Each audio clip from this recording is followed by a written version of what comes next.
Hello everybody, ಎಲ್ರಿಗೂ ನಮಸ್ಕಾರ.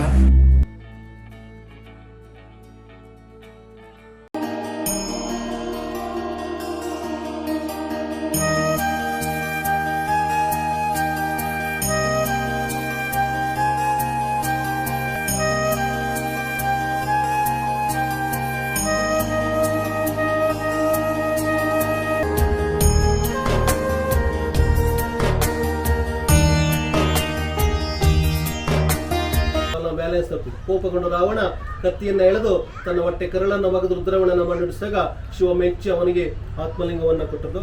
ಹಿಂದೂ ಸಂಪ್ರದಾಯ ಪ್ರಕಾರ ಹೆಣ್ಣಿಗೆ ಎಡದ ಕಣ್ಣು ಮೆಳ್ಳಗಣ್ಣ ಆದರೆ ಅವ್ರ ಅದೃಷ್ಟ ಒಂದು ಲಕ್ಷ್ಮಿ ತಗೊಳ್ತಾರೆ. ಲಕ್ಷ್ಮಿ ಕಣ್ಣು ಎಡಗಣ ಮೆಳ್ಳಗಣ, ಸ್ಪಿಂಟಿ lucky person left I.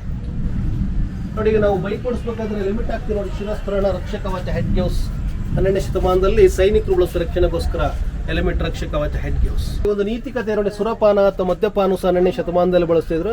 Shukracharya ತಪಸ್ಸು ಮಾಡ್ತಿದ್ದಾರೆ. 3 ಮರದಿಂದ ಎಲಿಸನ್ ಸುರಪಾನವನ್ನು ಒಂದು ಮಡಿಕೆಯಲ್ಲಿ ಸಂಗ್ರಹ ಮಾಡಿದ್ದಾರೆ. ಆ ಮಡಿಕೆ ಮೇಲ್ಭಾಗದಲ್ಲಿ ಒಂದು ಪಕ್ಷಿ ನೋಡಿ, ಕಾಗಿದ ಕ್ರವಿದೆ.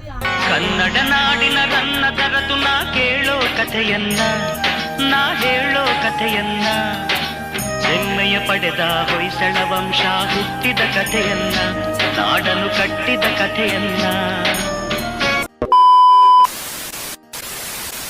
ಎಲ್ರಿಗೂ ನಮಸ್ಕಾರ, ಮತ್ತೊಂದು ವಿಡಿಯೋಗೆ ಸ್ವಾಗತ. ಇವತ್ತು ನಾನು ಬಂದಿರೋದು ಹೊಯ್ಸಳರ ರಾಜಧಾನಿಯಾಗಿದ್ದ ಹಳೇಬೀಡಿಗೆ. ಹಳೇಬೀಡಿನಲ್ಲಿರುವುದು ಹೊಯ್ಸಳೇಶ್ವರ ದೇವಸ್ಥಾನದ ಹೆಸರಲ್ಲೇ ಇರುವಂಗೆ ಇದನ್ನ ಕಟ್ಟಿರೋದು ಹೊಯ್ಸಳರು ಸರಿಸುಮಾರು ಕರ್ನಾಟಕದಲ್ಲಿ 92 ದೇವಸ್ಥಾನಗಳನ್ನ ನಿರ್ಮಾಣ ಮಾಡಿದ್ದಾರೆ. ಅದರಲ್ಲಿ ಹೆಚ್ಚು ಪ್ರಸಿದ್ಧಿಯಾಗಿರೋದು ಅಂದರೆ ಬೇಲೂರು, ಹಳೇಬೀಡು ಮತ್ತು ಸೋಮೇಶ್ವರ ದೇವಸ್ಥಾನ. ಇವತ್ತು ನಾವಿರೋದು ಹಳೇಬೀಡಿನ ದೇವಸ್ಥಾನದಲ್ಲಿ. ಹಳೇಬೀಡಿನ ಶಿಲ್ಪಕಲೆಯ ನೆಲೆಬೀಡು ಅಂತಲೇ ಹೇಳ್ಬೋದು. ಹಳೇಬೀಡಿಗೆ ಮೊದಲು ಕರೀತಾ ಇದ್ದ ಹೆಸರು ದ್ವಾರ ಸಮುದ್ರ ಮತ್ತು ದೊರ ಸಮುದ್ರ ಅಂತಾರೆ. ಇದಕ್ಕೆ 2 ಹಿನ್ನೆಲೆಗಳಿದೆ. ಒಂದು, ಕ್ರಿಸ್ತಶಕ 950ಕ್ಕೆ ಮೊದಲು ರಾಷ್ಟ್ರಕೂಟರ ದೊರೆ ಭಾವದೊರ ಅನ್ನೋನಿಲ್ಲಿ ಒಂದು ಕೆರೆ ನಿರ್ಮಿಸಿರ್ತಾನೆ. ಅದಕ್ಕೋಸ್ಕರ ಇದನ್ನು ದೊರ ಸಮುದ್ರ ಅಂತ ಕರಿತಿರ್ತಾರೆ. ಮತ್ತೊಂದು ಹೆಸರು ದ್ವಾರ ಸಮುದ್ರ ಅಂದರೆ ಹಳೇಬೀಡಿನ ದ್ವಾರದಲ್ಲಿ ಒಂದು ಕೆರೆ ಇದೆ. ಇವತ್ತು ನಾವು ಅದನ್ನು ಕಾಣ್ಬೋದು. ಅದು ಸಮುದ್ರದ ಥರ ಕಾಣುತ್ತೆ ಅಂತ ದ್ವಾರ ಸಮುದ್ರ ಅಂತ ಕರೀತಾರೆ ಅಂತ ಕೂಡ ಹಿನ್ನೆಲೆ ಇದೆ. ದ್ವಾರ ಸಮುದ್ರ ಅನ್ನೋ ಊರನ್ನ ಹಳೇಬೀಡು ಅಂತ ಕರೆಯೋದಕ್ಕೆ ಕಾರಣ, ಇಲ್ಲಿ ಅನೇಕ ಬಾರಿ ಮುಸಲ್ಮಾನ್ ದೊರೆಗಳು ದಾಳಿ ಮಾಡ್ತಾರೆ. ದಾಳಿ ಮಾಡಿದಾಗ ಊರು ಮತ್ತೆ ದೇವಸ್ಥಾನನ ಹಾಳು ಮಾಡ್ತಾರೆ. ಸೊ ಹಾಳು ಬಿದ್ದ ಬೀಡು ಅಂದ್ರೆ ಹಳೆ ಬೀಡಾಗಿ ಮಾರ್ಪಾಡಾಗುತ್ತೆ. ಅದರಲ್ಲೂ ಅಲ್ಲಾವುದ್ದೀನ್ ಖಿಲ್ಜಿಯ ದಂಡನಾಯಕ ಮಲ್ಲಿಕಾಫರ್ ಇಲ್ಲಿ 2 ಬಾರಿ ದಾಳಿ ಮಾಡ್ತಾನೆ.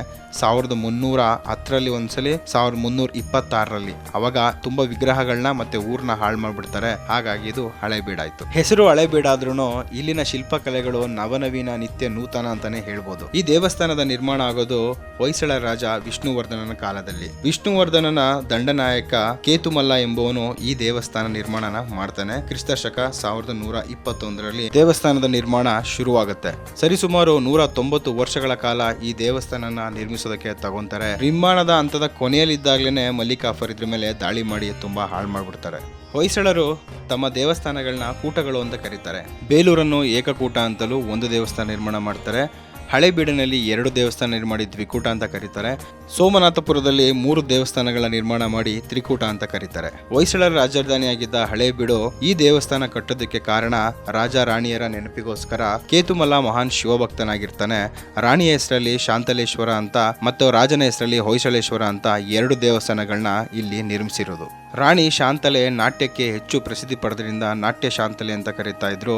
ಅದಕ್ಕಾಗಿ ಈ ದೇವಸ್ಥಾನದೊಳಗಡೆ ನಾವು ನೋಡ್ಬೋದು, ನಾಟ್ಯಕ್ಕೋಸ್ಕರ ನಾಟ್ಯ ಪೀಠ ಒಳಗಡೆ ದೇವಸ್ಥಾನದಲ್ಲಿ ನೃತ್ಯ ಮಾಡೋದಕ್ಕೆ ಮತ್ತೆ ಎಲ್ಲರೂ ಕುಂತ್ಕೊಂಡು ವೀಕ್ಷಿಸೋದಕ್ಕೆ ಕೂಡ ಸ್ಥಳಗಳ ವ್ಯವಸ್ಥೆಗಳನ್ನ ಈಗಲೂ ನಾವು ನೋಡ್ಬೋದು. ಇದಿಷ್ಟು ದೇವಸ್ಥಾನದ ಹಿನ್ನೆಲೆ. ಆದರೆ ನಾನು ಆಗಲೇ ತಿಳಿಸಿದಂಗೆ ಈ ದೇವಸ್ಥಾನದಲ್ಲಿ 20,000 ವಿಗ್ರಹಗಳಿವೆ. ಒಂದೊಂದು ವಿಗ್ರಹಗಳು ಒಂದೊಂದು ಕಥೆಗಳನ್ನ ಹೇಳ್ತವೆ. ಎಲ್ಲವನ್ನು ನೋಡೋಕ್ಕೆ ವಾರಗಟ್ಟಲೆ ಬೇಕಾಗುತ್ತೆ. ಅದರಲ್ಲಿ ಕೆಲವೊಂದನ್ನು ನಾನು ನಿಮಗೆ ತಿಳಿಸ್ಕೊಡ್ತೀನಿ ಇವತ್ತು. ನೀವು ಬಂದಾಗ ಇಲ್ಲಿ ಇದನ್ನು ಎಕ್ಸ್ಪೀರಿಯೆನ್ಸ್ ಮಾಡಿ ಎಲ್ಲದ್ರ ಬಗ್ಗೆ ನೀವು ತಿಳ್ಕೊಬೋದು. ಇಲ್ಲಿ ಗೈಡ್ಗಳಿರ್ತಾರೆ, ಅವ್ರನ್ನ ಕೇಳಿ.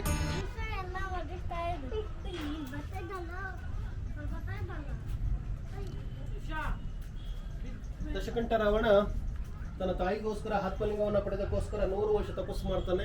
100 ವರ್ಷ ತಪಸ್ಸು ಮಾಡಿದ್ರು ಸಹ ಶಿವ ಆತ್ಮಲಿಂಗವನ್ನು ಪಡೆದು ರಾವಣ ಕೋಪಗೊಂಡ ಕೈಲಾಸಪುರತನ ಎತ್ತೇನೆ. ಕೈಲಾಸಪುರದಲ್ಲಿ ತ್ರಿಮೂರ್ತಿಗಳನ್ನು ಕೆತ್ತನೆ. ಮೇಲ್ಭಾಗದಲ್ಲಿ ಶಿವ ಪಾರ್ವತಿ, ಬ್ರಹ್ಮ ಸರಸ್ವತಿ, ವಿಷ್ಣು ಲಕ್ಷ್ಮಿ. ಶಿವನು ಸಹ ಕೋಪಗೊಂಡು ಕೈಲಾಸಪುರತನ ಕೆಳಭಾಗ ತೊಳೆದಾಗ ರಾವಣನ ಕಡಿನ ಗುಡ್ಡಗಳ ಸುಲಭವಾಗಿ ಬರ್ತಾ ಇದೆ, ಕತ್ತು ಸಜೆಗಿದೆ, ಕಾಲ ಬ್ಯಾಲೆನ್ಸ್ ತಪ್ಪಿದೆ. ಕೋಪಗೊಂಡು ರಾವಣ ಕತ್ತಿಯನ್ನು ಎಳೆದು ತನ್ನ ಹೊಟ್ಟೆ ಕರಳನ್ನು ಒಗೆದು ರುದ್ರವಣನ ನಡೆಸಿದಾಗ ಶಿವ ಮೆಚ್ಚಿ ಅವನಿಗೆ ಆತ್ಮಲಿಂಗವನ್ನು ಕೊಟ್ಟದ್ದು. ಅದು ಈಗಿನ ಗೋಕರ್ಣದಲ್ಲಿ ಉಂಟು. ಶಿವ ಪಾರ್ವತಿ ನಂದಿ ಮೇಲೆ ಕುಂತಿದ್ದಾರೆ. ಶಿವನಿಗೆ ಮಾತ್ರ ನಂದಿ ವಾಹನ, ಪಾರ್ವತಿಗಲ್ಲ.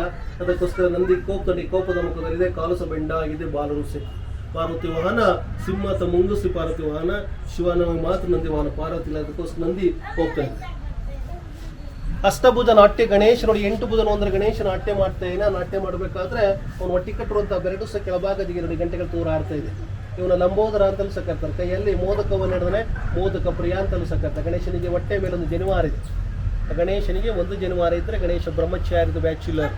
ಹಿಂದೂ ಪುರಾಣಗಳಲ್ಲಿ ಒಟ್ಟು 18 ಪುರಾಣಗಳು ಬರ್ತವೆ. 17 ಪುರಾಣಗಳಲ್ಲಿ ಗಣೇಶ ಬ್ರಹ್ಮಚಾರ್ಯ ಆದರೆ ಒಂದೇ ಒಂದು ಶಿವ ಪುರಾಣ ಗಣೇಶ ಮದುವೆ ಆಗಿತ್ತು. ಸಿದ್ಧಿ ಬುದ್ಧಿ ಹೆಂಡತಿ ಶುಭ ಲಾಭ. ಒಂದು ಜನಿವಾರ ಇದ್ದರೆ ಗಣೇಶ ಬ್ರಹ್ಮಚಾರಿ, ಗಣೇಶನಿಗೆ 2 ಜನಿವಾರ ಇದ್ದರೆ ಗಣೇಶ ಸಂಸಾರ.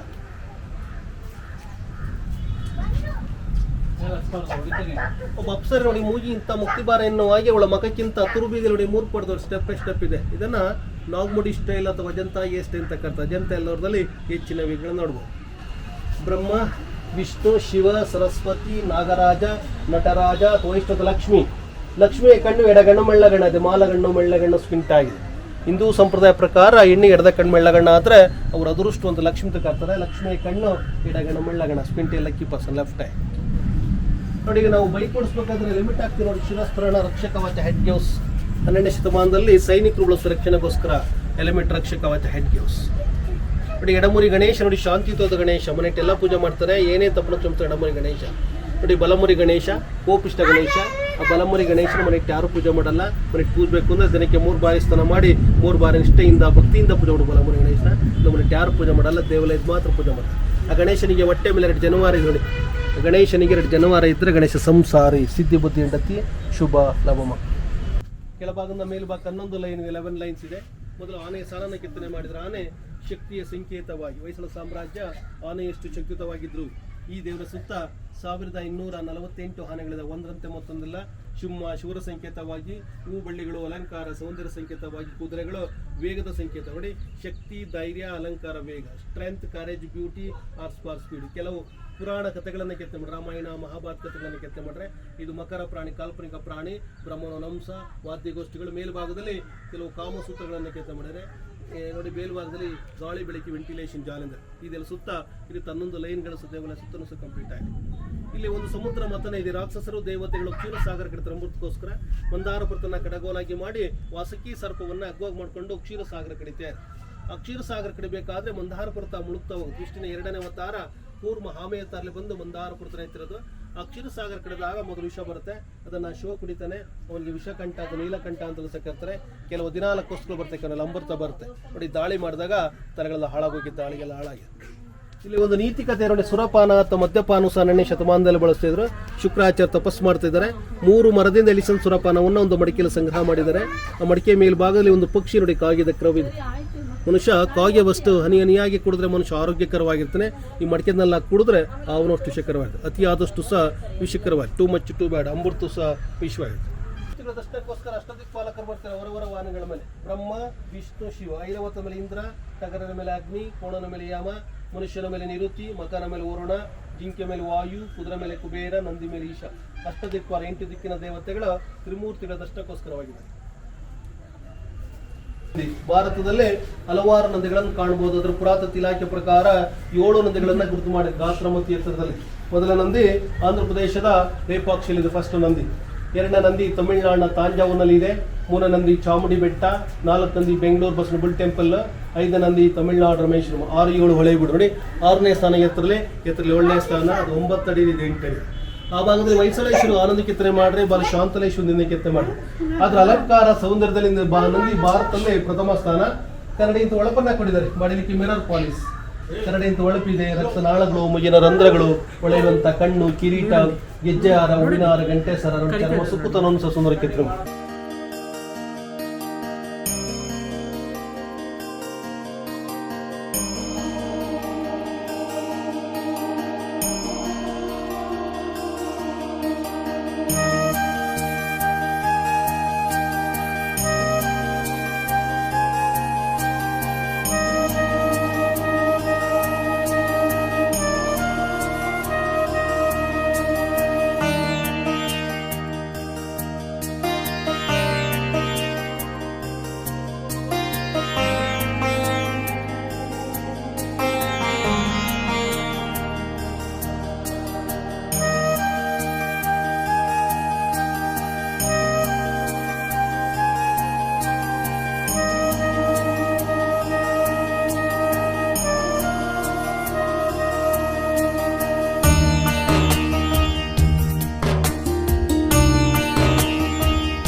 ಸರಿಸುಮಾರು 900 ವರ್ಷಗಳು ಹಳೆಯದಾದ ಹಳೇಬೀಡಿನ ಈ ದೇವಸ್ಥಾನ ಸನಾತನ ಧರ್ಮದ ವೈಭವಕ್ಕೆ ಹಿಡಿದ ಕನ್ನಡಿಯಂತಿದೆ. ಈ ದೇವಸ್ಥಾನ ನಿರ್ಮಾಣ ಮಾಡಲು ಬಳಸಿರುವುದು ಬಳಪದ ಕಲ್ಲಾದ್ರಿಂದ ಕುಸುರಿ ಕೆಲಸ ತುಂಬಾ ಚೆನ್ನಾಗಿ ಮಾಡಿದ್ದಾರೆ. ಹೊಯ್ಸಳರ ಕೊಡುಗೆ ಶಿಲ್ಪಕಲೆಗಳಿಗೆ ಅತಿ ಅಪಾರ.